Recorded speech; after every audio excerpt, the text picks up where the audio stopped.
तो उनकी छोटी एनजीओ थी, बहुत बड़े लेवल पे नहीं था, लेकिन उन्होंने बड़ी पब्लिसिटी की। उनके पास एक बाहर से अमाउंट आई, कितने की?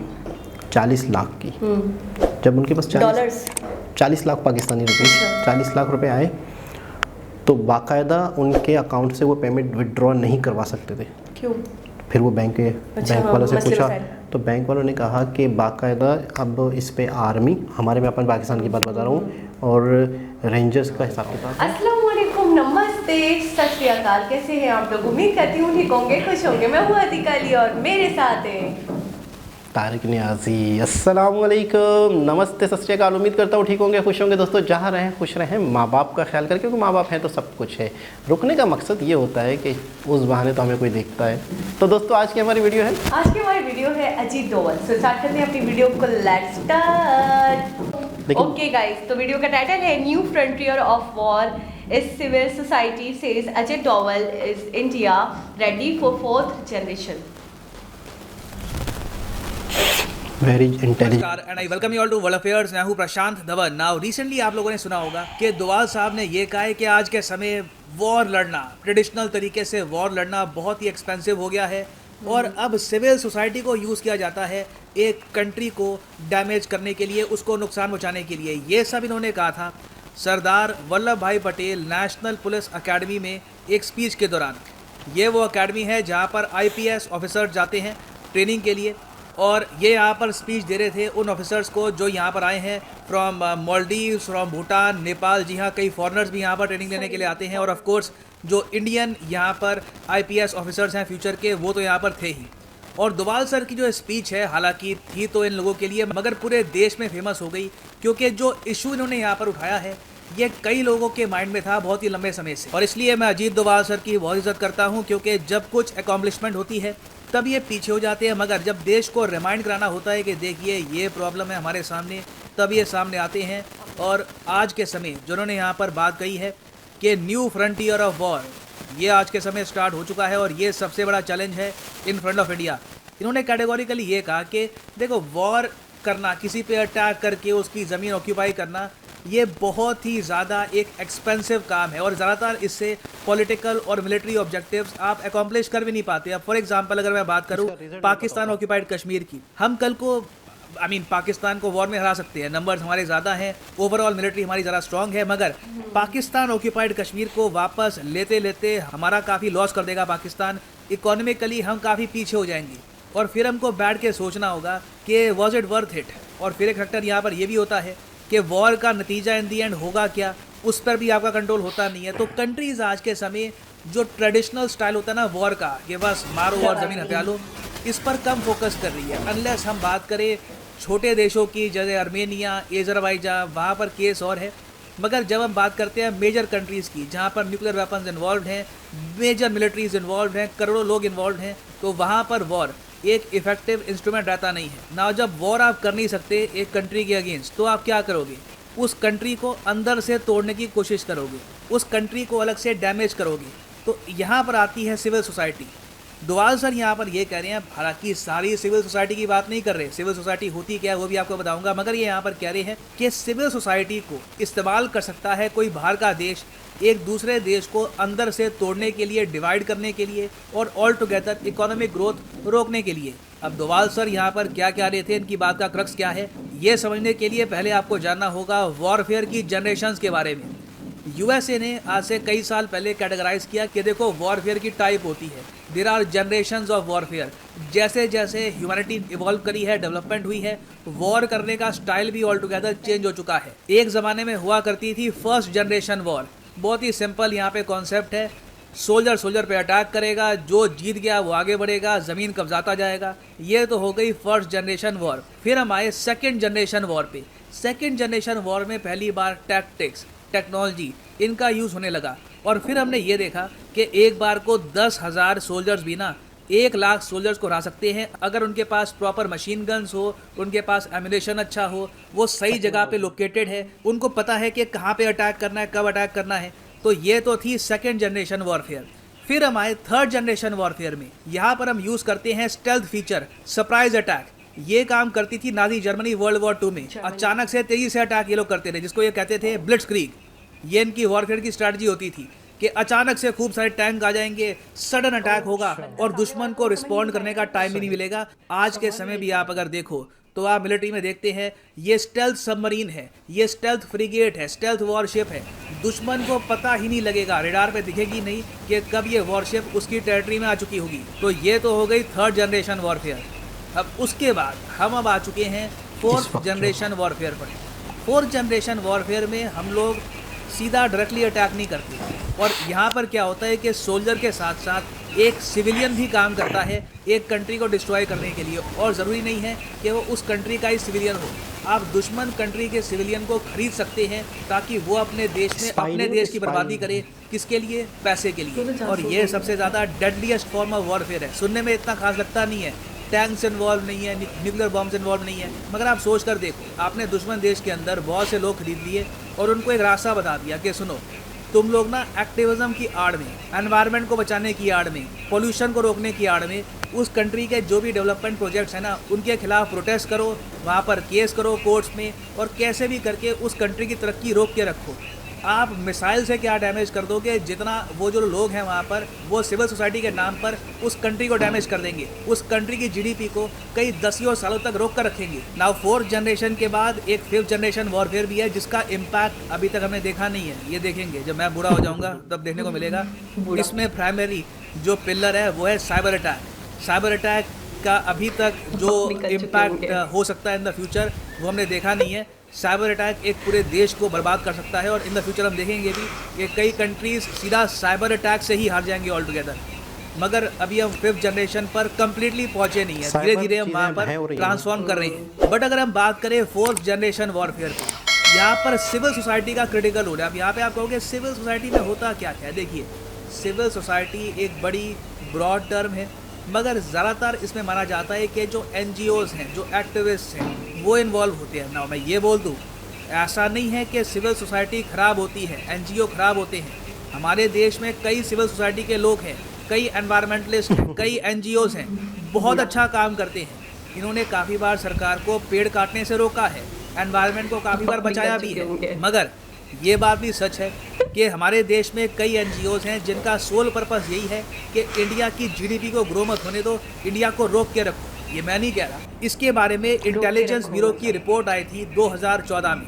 ये आप गूगल करोगे इसके बारे में आपको मिल जाएगा। The concerted effort by select foreign funded NGOs to take down Indian developmental projects. मैं ये भी बोल दूँ कि 2014 लिखा हुआ है, तो ये मत समझ लेना कि मोदी जी जब पावर में है तो आते इन्होंने ये रिपोर्ट मंगाई। ये रिपोर्ट आई थी डॉक्टर मनमोहन सिंह जी के टाइम में, 3 जून 2014 की रिपोर्ट है। ये भी मुझे बोलना पड़ रहा है, नहीं तो आज के समय देश पॉलिटिक्स के नाम पे इतना बढ़ चुका है कि एक सिंपल सेंटेंस के भी लोग मतलब निकालते हैं। तो मैं भी बहुत केयरफुली यहाँ पे बात करता हूँ। खैर, ये रिपोर्ट आई थी इंटेलिजेंस ब्यूरो की, और मुझे याद है 2014 में मैंने ये रिपोर्ट जब उस वक्त पढ़ी थी, 24 पन्नों की रिपोर्ट थी, इसमें 3 पार्ट्स थे, ABC। मैं एक इमोशनल आदमी नहीं हूँ, मगर मेरी आंखें नम हो गई थी। और नम इसलिए हुई थी क्योंकि मैं जेन्युइनली सोच में पड़ गया कि इस थ्रेट से, इस डेंजर से हम अपने कंट्री को कैसे बचाएंगे। क्योंकि आप डिस्टिंग्विश कैसे करोगे अच्छे NGO खराब NGO में, क्योंकि इंडिया तो ओपन सोसाइटी है। हमने ये चूज़ किया है कि हम लोग एक ओपन फ्री लिबरल डेमोक्रेसी रहेंगे। चाहे दुनिया में कोई आर्टिकल कहीं पे कोई पब्लिश हो जाए कि ये ऐसे यहाँ पे डेमोक्रेसी खतरे में है वगैरह, मगर आप सब लोग जानते हैं कि इंडिया में जो फ्रीडम आपको मिलती है वो शायद ही कहीं आपको मिले। तो जब इतनी फ्रीडम हमने दे रखी है अपने कंट्री में, तो यहाँ पर डिफरेंस कैसे करेंगे उस आदमी में जो जेन्युइनली पेड़ों को लेकर वरीड है, और उस आदमी में जिसको पेड़ों की नहीं पड़ी, उसको बस बाहर से पैसे आते हैं उसके अकाउंट में, उसको बस एक सर्टन प्रोजेक्ट रोक के रखना है ताकि इंडिया की इकोनॉमी आगे बढ़े ना। और आप अगर पूरी जो इंटेलिजेंस ब्यूरो की रिपोर्ट पढ़ेंगे, उसमें उन्होंने ये बताया कि टोटल 60 टाइप के एजिटेटर होते हैं इंडिया में, जिनका काम यही है कि इंडिया की इकोनॉमी को इन एस्पेक्ट्स में रोक कर रखना है। एक तो है न्यूक्लियर इंफ्रास्ट्रक्चर, ये नंबर 1 पे है। ये मैं पहले भी बता चुका हूँ, उस टाइम इतना एक्सप्लेन कर नहीं पाया था। जब इंडिया ने ये कहा कि हम लोग बनेंगे नेट ज़ीरो कार्बन कंट्री 2070 तक, मैंने उस वीडियो में बोला था कैटेगोरिकली कि बनना बड़ा मुश्किल हो जाएगा, क्योंकि उसके लिए आपको चाहिए न्यूक्लियर पावर, और न्यूक्लियर प्लांट हमारे देश में बनने से पहले ही इतने प्रोटेस्ट होते हैं, इतना ज़्यादा लोग प्रोटेस्ट करते हैं कि बहुत ही मुश्किल हो जाता है उस प्रोजेक्ट को आगे बढ़ाना। और ये चीज़ इन द पास्ट हम देख चुके हैं। IB ने अपनी रिपोर्ट में 2014 में ये भी कहा था कि जो कुदानकुलम न्यूक्लियर पावर प्लांट है जो हमने बनाया है तमिलनाडु में रशिया की मदद से, उसको बनाने से पहले जो प्रोटेस्ट हुए थे उसके पीछे भी बहुत सारे फॉरेन फंडेड एनजीओ थे जो चाहते नहीं थे कि इंडिया में न्यूक्लियर पावर प्लांट बन जाए। और आज भी अगर इंडिया एक नया पावर प्लांट बनाने की सोचता है तो ये एनजीओ सामने आ जाएंगे, सुप्रीम कोर्ट में जाएंगे, हाई कोर्ट में जाएंगे, पिटीशन डालेंगे, नारे लगाएंगे। खैर ये तो हो गया न्यूक्लियर इंफ्रास्ट्रक्चर वाला प्रोटेस्ट। उसके अलावा होते हैं कोल फायर पावर प्लांट्स के अगेंस्ट प्रोटेस्ट कि कोयला इस्तेमाल नहीं करना। फिर जो पॉस्को का प्रोजेक्ट था, स्टील प्रोजेक्ट था ओडिशा में, उसके अगेंस्ट जो प्रोटेस्ट हुए थे, जो वेदांता के अगेंस्ट प्रोटेस्ट हुए थे, नर्मदा बचाओ आंदोलन की भी यहाँ पर बात करी गई इस रिपोर्ट में। और ये बताया गया कि देखिए बहुत से एनजीओज हैं इंडिया में जिनको डायरेक्ट फंडिंग मिलती है बाहर से, और बहुत ही आसान है। आप देखो, एक इंडिया में कोई इंटेलेक्चुअल टाइप का आदमी है जिसने कुछ किताबें लिखी है, उसके बैंक अकाउंट में लाख रुपए डाल देते हैं, वो कहता है कि ठीक है मुझसे जो बुलवाना है बुलवा लो, जिसके अगेंस्ट प्रोटेस्ट करवाना है मुझसे करवा लो यहाँ पर। और आईबी की रिपोर्ट में ये बताया गया कि सबका टोटल इम्पैक्ट एनुअली ये बढ़ता है कि इंडिया की जीडीपी 2 से लेकर 3% नेगेटिव में चली जाती है because of the delayed projects. India ने कई प्रोजेक्ट्स खो दिए हैं अपने देश में एनजीओ प्रोटेस्ट की वजह से। अब मैं अगेन बोलूँगा, इसका मतलब ये नहीं है कि एनजीओ खराब है, इसका मतलब ये नहीं है कि सारे प्रोटेस्ट करप्ट है, मगर कई जगह साफ साफ दिख जाता है कि यहाँ पर प्रोटेस्ट करने की क्या आवश्यकता है। फॉर एग्जांपल मैंने आपको ये बताया था कि रिसेंटली उत्तराखंड में सड़कें चौड़ी करनी थी, उसको लेकर अब सरकार को, सुप्रीम कोर्ट को ये कहना पड़ा कि देखिए ब्रह्मोस मिसाइल को बॉर्डर तक लेके कैसे जाएंगे जब तक सड़कें चौड़ी नहीं होगी। मगर जो एनवायरमेंटलिस्ट थे वो यहाँ पर कह रहे थे कि नहीं, सड़कें चौड़ी करने की आवश्यकता नहीं है, इससे लैंडस्लाइड आएगी, खतरा है। और अगर यहाँ पे आप सोच रहे हैं मगर सरकार के पास वो इतनी पावर होती है, पुलिस उनके पास है, दुनिया भर की पावर है, देखो ऐसा नहीं है। हम लोग पाकिस्तान, चाइना की तरह काम नहीं करते। हमारे यहाँ जेन्युइन डेमोक्रेसी है। हमारे यहाँ कोर्ट काफ़ी बार सरकार को लताड़ लगा चुका है कि आप लोगों ने रिसेंटली जो लॉ पास किए हैं एनजीओ की फंडिंग को कट करने के लिए, उसमें अकाउंटेबिलिटी लाने के लिए, इससे तो आप एनजीओ को डिस्करेज कर रहे हो। एनजीओ एक्टिविटीज़ को इंडिया में आप डिस्करेज कर रहे हो, ये सुप्रीम कोर्ट ने कहा था। और रिसेंटली सरकार ने काफ़ी लॉज पास किए थे जिसके अंडर हमने एनजीओज़ को फंडिंग कहाँ से आ रही है, स्पेशली फ्रॉम फॉरेन कंट्रीज़, उसको लेकर लॉ स्ट्रिक्ट किए। मगर उसके बावजूद आप अगर देखोगे तो बाहर की कंट्रीज़ इंडिया में जो डेवलपमेंट प्रोजेक्ट्स हैं इनको रोक सकती है थ्रू द सिविल सोसाइटी। अब ये बात फाइनली यहाँ पर अजीत डोभाल सर ने कही है कि ये नया फ्रंटियर ऑफ वॉर है और इससे एक कंट्री के इंटरेस्ट हर्ट हो सकते हैं। और मैं तो यहाँ पर एक स्टेप फर्दर कहूँगा कि हमारे तो इंटरेस्ट हर्ट हो चुके हैं, हमने कई दशक गवा दिए इस वजह से ना। यहाँ पर आप कह सकते हैं, मगर जो एनजीओ वाली बात है सेम आपको दिखेगा यूरोप में। यूरोप में भी तो ऐसा होता है। देखो यूरोप का केस और है।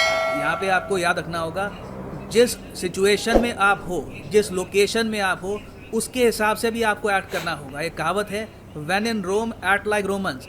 अब आसपास आप अगर देखो, हमारे 2 देश हैं, चाइना, पाकिस्तान। पाकिस्तान में भी डेमोक्रेसी कुछ नाम की है, कोई सिविल सोसाइटी यहाँ पर प्रॉपरली एग्जिस्ट करती नहीं है, सरकार को जो करना होता है कर देती है। सीपैक इन्होंने लगातार आगे बढ़ाया है। कोई आप मुझे बता दो यहाँ पर कोई खास प्रोटेस्ट हुआ हो जिसने प्रोजेक्ट रोका हो। प्रोटेस्ट होता भी है तो अगले दिन प्रोटेस्टर्स गायब हो जाते हैं।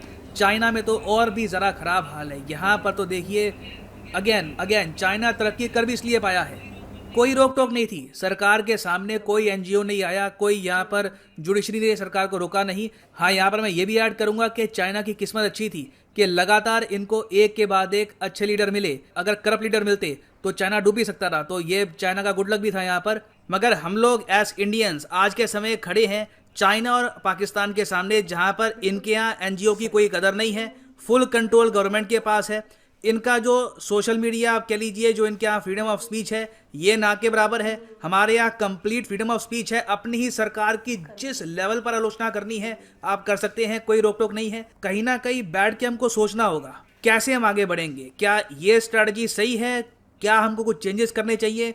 This will be a very difficult decision for all of us, मगर कहीं ना कहीं हमको एक निर्णय यहाँ पर लेना होगा। तो यहाँ पर मैं आपसे पूछना चाहूँगा कि ये जो चैलेंज है इंडिया के सामने, इससे हमारा देश कैसे निपट सकता है, क्योंकि जो हमारे प्रतिद्वंदी हैं उन लोगों ने तो ना रखे हैं किले, वहाँ पर तो आप कुछ ये जो 4th जनरेशन है उसका कुछ नहीं कर पाओगे। You can do absolutely nothing. तो अपने डिफेंस में हम क्या कर सकते हैं, इसके बारे में लिखिएगा कमेंट सेक्शन में। मैं जेन्युइनली जानना चाहूँगा आपका ओपिनियन। और फाइनली यहाँ पर मैं ये भी ऐड कर दूँ कि अगर आप यूपीएससी की तैयारी कर रहे हैं तो अभी अनअकैडमी का बहुत ही स्पेशल ऑफर चल रहा है, मैसिव डिस्काउंट है on the Unacademy combo package. Comment section में जाओ, यहाँ पर आपको मिलेगा ये लिंक, इस लिंक पर यहाँ पे करो क्लिक और यहाँ पे आप परचेज कर पाएंगे ये यूनिक कॉम्बो कोर्स, जिसके अंदर आप यूपीएससी प्रीलिम्स, मेंस, ऑप्शनल, जी हाँ ऑप्शनल जो भी आप चूज़ करना चाहें political science, history, geography, whichever you want to choose, ये आप चूज कर सकते हैं and you can start preparing for UPSC prelims, mains and the optional examination. ये सारे कोर्सेज अलग अलग परचेज करोगे तो 15,000 रुपये एक्स्ट्रा पे करने होंगे। एक तो ये बात है। दूसरी बात यहाँ पर ये है कि कॉम्बो में अभी चल रहा है मैसिव डिस्काउंट। यूजुअली आप देखोगे कि यहाँ पर जो प्राइसेस है पर मंथ ये लिखा होता है 2700 के आसपास, अभी ये 2500 है और इस पर भी एडिशनल डिस्काउंट आपको मिलेगा अगर आप यूज़ करते हैं promo code PG10। The prices will fall even more. तो अगर आपके पास अभी टाइम है, 2-3 साल का टाइम है, कॉलेज में है आप अभी, you want to prepare for UPSC properly, तो आप जो 36 महीने का कोर्स है, जो 24 महीने का कोर्स है, ये भी कर सकते हैं purchase. That will help you a lot in your preparation. So इसी नोट के साथ ये है वीडियो का अंत। Thank you for listening and as always. जी जनाब, वाकई ये इस वक्त इस आजकल के हालात के हिसाब से ये एक वॉर है, 4th जनरेशन, और इस पे बहुत सारी मूवीज़ भी बन चुकी हैं। और अजीत डोभाल वो शख्सियत हैं जो कि इंडिया में 007 है, यानी कि इनको जेम्स बॉन्ड कहा जाता है। हाँ, बिल्कुल ऐसे ही है। उसकी वजह ये है कि जाहिर सी बात है, इन्होंने बहुत अपनी कंट्री के लिए बहुत ज़्यादा कुर्बानियाँ दी हैं। कुर्बानियाँ इस तरह दी हैं कि कई साल मुल्क से बाहर और एक स्पाई की शक्ल में रहे हैं बाकायदा, और बाकायदा अपने मुल्क के लिए बहुत इन्होंने किया है काम। जो बहुत सारे राज होते हैं दूसरे कंट्रीज़ के, वो लाए हैं। खैर, आप उर्दू बोला ये अच्छा आगे चलते हैं। मैं हिंदी बोल रहा था, इंग्लिश बोल रहे थे। अच्छा, मैंने वीडियो के दौरान भी 2-3 मुझे टॉपिक्स या 2-3 बातें ऐसी हैं जो मुझे नहीं क्लियर हुई। वैसे तो प्रशांत धवन जी बहुत अच्छे से समझाते हैं, लेकिन वो बहुत डिटेल में गए नहीं। बिल्कुल ठीक है ना, क्योंकि ऑलरेडी वीडियो बहुत बड़ी थी। कुछ चीज़ों के सवालों के जवाब उन्होंने बाद में दिए हैं, लेकिन जैसे गवर्नमेंट वाला जो सवाल था, उसकी वजह मैं बताता हूं। आई एम स्टिल देयर कि मतलब मुझे ये नहीं समझ में आ रहा कि हमारे पाकिस्तान में जो हमने देखा है, शायद इसलिए कि इंडिया हमसे थोड़ा डिफरेंट है, थोड़ा नहीं, अच्छा खासा डिफरेंट है, उसकी पॉलिसीज अलग हैं। तो वो ये कह रहे हैं कि हमें हर शख्स को ये आज़ादी हासिल है कि वो अपने तौर पे बोल सकता है और अपने तौर पे मतलब हुकूमत से सवाल जवाब कर सकता है, कुछ भी कर सकता है, रोक सकता है, टोक सकता है।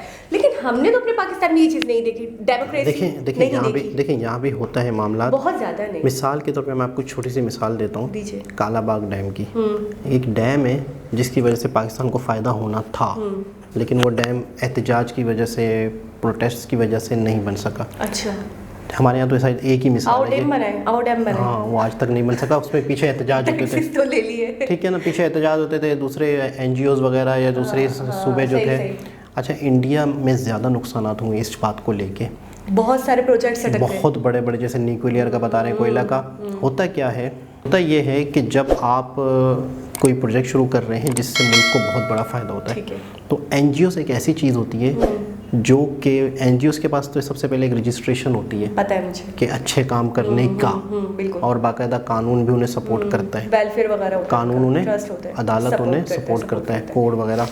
तो वो जो भी मुद्दा उठाते हैं, अब वो मुद्दे के पीछे पॉजिटिव क्या मकसद है ये नहीं पता होता, नहीं पता, बात को समझिएगा। ठीक है, उनकी इंटेंशंस पॉजिटिव है या नेगेटिव है वो नहीं पता, ठीक है, वो पीछे पॉजिटिव ही रखकर उठाते होंगे, पॉजिटिव ही रख के उठाते हैं। वो पता क्या कहते हैं, न्यूक्लियर प्लांट लगेगा, पॉल्यूशन होगी, लोग, होगी। अच्छा, उससे क्या होता है, फिर लोग भी इनके साथ जुड़ते हैं, फिर अखबारों में आर्टिकल्स लगते हैं, चीजें लगती हैं, कोयले से काम होगा तो ये नुकसान आते हैं, ठीक है ना, ये मसले मसाइल होंगे। अच्छा, सड़कें चौड़ी करने तक में दिक्कत थी, ठीक है ना। मुझे ऐसा शदीद गुस्सा आया इस बात को। अच्छा, नहीं बोल भी रही है कि हमें जेन्युइन प्रॉब्लम है इसलिए हम कर रहे हैं, मैं बताता रहा हूँ आपको कि उनका जो मुद्दा सामने रखा जाता है वो इतना ऐसा होता है, जेन्युइन होता है कि बंदा कहेगा हाँ ठीक है यार, ये बेहतर है। अच्छा, कोर्ट में भी जब केस गया तो वो बता रहे हैं कि उन्हीं का साइड लिया, उसकी वजह ये होती है कि सॉफ्ट कॉर्नर रखा जाता है। पहली बात तो ये है। दूसरी चीज़ ये है कि अगर कोर्ट में चला गया तो आपका जो प्रोजेक्ट है वो लटक गया, क्योंकि जब कोर्ट का फैसला आएगा नहीं तो काम होगा नहीं। अच्छा, अपोज में था कौन, गवर्नमेंट थी। अच्छा,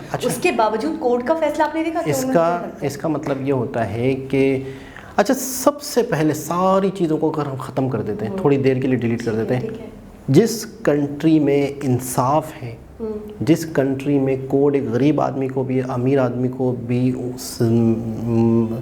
बराबर इंसाफ दे रहा है, समझ रहा है, इक्वलिटी के साथ दे रहा है, तो वो कंट्री तरक्की करता है। मैं अभी यकीन करें इस जुमले से उनकी हिल गई कि कोर्ट ने वेलफेयर या जो भी NGO था उसके मतलब हक में बात कही और उनके बारे में कहा कि इस तरीके से आप डिस्करेज ना करें, जबकि अपोज में गवर्नमेंट थी। और उन्होंने वो चौड़ी सड़कों वाला जो भी प्रोजेक्ट था उसको अटका दिया। इसके अलावा न्यूक्लियर वाला, कोल वाला सारे अटका दिए उन्होंने। तो मतलब इतनी डेमोक्रेसी है, इस हद तक डेमोक्रेसी है। मैं आपको बताऊं कि अगर अच्छा आपको एक बात थोड़ा सा आप मुझे बताएं कि एनजीओज ही क्यों, फिर मैं आपको बताऊं क्या इस काम के लिए एनजीओज ही को क्यों चुना गया। क्योंकि इनकी मतलब एक तो फॉलोअर्स वगैरह ज़्यादा होते हैं।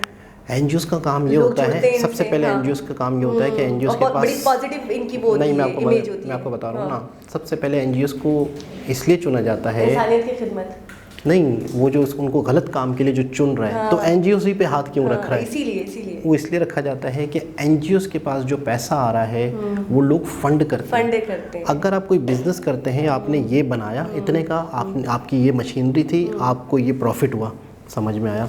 एनजीओ के पास करोड़ों रुपए आ रहे हैं ना, वो करोड़ों कहाँ से आ रहे हैं, हमें तो फंड आया है। बात को समझ रहे हैं आप, उसको सफ़ेद मतलब ब्लैक मनी और वाइट मनी का चक्कर होता है ना, नैब नहीं पकड़ सकता, ये कहना चाह रहे हैं। हिसाब किताब यार मैंने आपको फंड दिया, बात खत्म, ठीक है ना। अच्छा फंड कहाँ से आता है, अदर कंट्री से बहुत आता है, सारे लोग हैं। अच्छा अब हमारे एक दोस्त थे, उसकी एक एनजीओ है, तो उनकी एक छोटी एनजीओ थी, बहुत बड़े लेवल पे नहीं था, लेकिन उन्होंने बड़ी पब्लिसिटी की। उनके पास एक बाहर से अमाउंट आई, कितने की, 40 लाख की। जब उनके पास 40 लाख पाकिस्तानी रुपीस, 40 लाख रुपए आए, तो बाकायदा उनके अकाउंट से वो पेमेंट विड्रॉ नहीं करवा सकते थे। क्यों? फिर वो बैंक वालों से पूछा, तो बैंक वालों ने कहा कि बाकायदा अब इस पे आर्मी, हमारे में अपन पाकिस्तान की बात बता रहा हूँ, और रेंजर्स का हिसाब किताब है, आपके एरर आ रहा है, आपको बाकायदा वहाँ से इजाज़तनामा लेना होगा। तो वो डीजी रेंजर्स के पास वो गए, अपनी एनजीओज के सारा हिसाब किताब दिखाया, अपने काम दिखाए, अपनी पूरी बायोग्राफी सारी बताई, तब जाके उनको इजाज़त मिली कि अब आप ये पैसे निकलवा सकते हो, आपको किसी ने फ़ंड किए हैं। बड़ी दिक्कत है यानी। तो कहने का मतलब है कि हमारे यहाँ मैंने ये देखा है कि एनजीओ वाला मामला कुछ अर्से पहले चले जाओ, लोगों ने बहुत कमाया। एनजीओ के नाम पे लोगों ने बहुत, अब चेक एंड बैलेंस है हमारे यहाँ। हाँ, लेकिन हिसाब किताब देना नहीं पड़ता, इतना ज़्यादा मतलब मसले मसाइल नहीं होते। नहीं होते हैं, किसी ने लाख दिया, मैं बोलूँ मैं उसी ने करोड़ दिया, ठीक है ना, तो बंदा तो है ना मेरे पास बोलने के लिए, ये तो है। लेकिन दूसरा मुझे ऐसा लगता है एनजीओ को इसलिए भी सिलेक्ट किया जाता होगा कि लोग उनसे जुड़ते हैं, ठीक है। वो तो ये समझ रहे हैं ना कि वाकई ये पॉल्यूशन के लिए कर रहे हैं, तो हमें भी इनके साथ जाना चाहिए, इनकी मुहिम में शामिल होना चाहिए, भले उनका मकसद कुछ और हो। लेकिन ये मैं कहता हूँ कि एक मुल्क के लिए, एक कंट्री के लिए किसी का गद्दार होना, पैसों की खातिर अपना ज़मीर बेच देना, अपना ईमान बेच देना, ये बहुत ही गलत बात है। आप एक मरतबा एहतजाज करेंगे, दूसरी मरतबा एहतजाज करेंगे, आपका शक्ल, आपका फेस सामने आ। चीज़ और जिस पर मैं बात करना चाहूँगी कि उन्होंने कहा कि यूरोपियन कंट्रीज़ में भी ये होता आया है कि एनजीओज एहतजाज करते हैं, प्रोटेस्टिंग होती है, तो इंडिया पे इतना ज़्यादा असरअंदाज क्यों हो रहा है? पहली बात तो ये तो नॉर्मल सी बात होनी चाहिए। और दूसरा ये उन्होंने ये भी कहा कि जैसा देश वैसा भैंस, जैसे कि पाकिस्तान और चाइना, इर्द गिर्द की जो कंट्रीज़ हैं वहाँ पे इतनी डेमोक्रेसी नहीं है। चाइना भी वाकई गवर्नमेंट के हाथ में सब कुछ है, काला करे सफ़ेद करे, जो करे वो करे। पाकिस्तान में भी यही सिस्टम है कि हम कुछ बोल नहीं सकते, जो गवर्नमेंट करे वो करे, ठीक है। नहीं मैं आपको थोड़ा बताऊँ तो उन्होंने कि इंडिया में आज़ादी ज़्यादा है, डेमोक्रेसी है ना, अगर कोई शख्स जो है अपनी एहतजाज कर रहे हैं, कुछ भी कर रहे हैं, तो उनको ही रखी जाती है बात, उन पर ज़बरदस्ती नहीं की जा सकती, उन पे ज़बरदस्ती नहीं की जा सकती, यानी कि उनको डंडे मार के ये मार के। लेकिन मैंने पाकिस्तान में देखा है कि यहाँ पर अगर कोई ऐसा एहतजाज हो रहा है जो गवर्नमेंट को और आर्मी को पसंद नहीं है, जो मुल्क के ख़िलाफ़ लग रहा है, तो वहाँ पे डंडे भी बरसाए जाएंगे, जहाँ पे हुकूमत और आर्मी समझेगी नहीं। तो वो जैसा देश वैसा भैंस वाली बात क्यों कही, वो मुझे समझ नहीं। मतलब आप किस पॉइंट ऑफ व्यू से जैसा देश वैसा देश कहना चाह रही हैं, मैं समझ नहीं पा रहा हूँ। जैसा देश वैसा भैंस उन्होंने कहा ना कि इंडिया जो है ना, इंडिया इसलिए फंस चुका है क्योंकि उसके इर्द गिर्द के कंट्रीज़ में इतनी डेमोक्रेसी नहीं है, तो जिसकी वजह से उसको मतलब हो सकता है। लेकिन वैसे मैं बता रहा हूँ कि हमारे यहाँ है सख्ती, इसको मैं मानने की बात है कि जो चीज़ मुल्क के ख़िलाफ़ हो रही होगी उस पर सख्ती होगी। आपको लगता है पाकिस्तान में डेमोक्रेसी है? नहीं ना, मैं बता तो रहा हूँ कि यहाँ पर अगर मुल्क के खिलाफ कोई चीज़ हो रही होगी तो यहाँ सख्ती करेंगे। मुझे एक बात बताएं, गवर्नमेंट के अपोज में अगर कोई एनजीओ है वो तो छोड़ेंगे नहीं उसे, तो यही तो मैं कहाँ जाएगा पता ही नहीं चलेगा। तो मैं यही तो कह रहा हूँ ना, तो हम तो कंपैरिजन कर ही नहीं रहे। लेकिन ये है कि आने वाला दौर यही है। अच्छा, इस पर बाकायदा इंडिया में मूवीज़ भी बनी है, और ऐसे भी लोग हैं जो बहुत बड़े बड़े नाम हैं जिन्होंने दूसरे कंट्रीज़ में, इंडिया के लोग पाकिस्तान में या पाकिस्तान के लोग इंडिया में रह के कई कई साल गुजारे हैं, मतलब बहुत सैक्रिफिकेशंस दी हैं। और अभी बिल्कुल। आगे जैसे और मैं आपको बताऊं, आगे जा रहा है, फिफ्थ इस जनरेशन, फोर्थ जनरेशन, इस काम को लेके एक शख्स दूसरे कंट्री में अपने वतन के लिए गया हुआ है छुपकर। आर्मी मैन तो सड़क पे सरहद पे खड़ा हुआ है, बिल्कुल। ये बंदा अपनी शनाख्त छुपा के दूसरे कंट्री में है। तो पता है अगर इसे कुछ हो जाता है किसी को भी नहीं पता, उसकी इतला पता ही नहीं लगेगा कि क्या हुआ तो था। ये भी एक तरह से सिपाही, जान हथेली पे रखकर काम करना, ये भी एक तरह से सिपाही होते हैं बिल्कुल, किसी के। बिल्कुल। खैर दोस्तों, बात तो वैसे एनजीओ की थी, तो उसमें अजीत डोभाल का जिक्र था, तो उसमें सारी चीज़ें आ गई थी। तो एक इन्फॉर्मेटिव वीडियो थी, बिल्कुल उनकी बातें राइट थी, जो वाकई हो रहा है और इन फ्यूचर यही जंगें हैं। हाँ, तो मैं तारिक नियाज़ी को सिखाती हूँ अजीत डोभाल कैसे बोलना है। तो दोबारा किसी और वीडियो के साथ आपसे मुलाकात होगी, जब तक के लिए अल्लाह हाफिज़। अजीत डोभाल।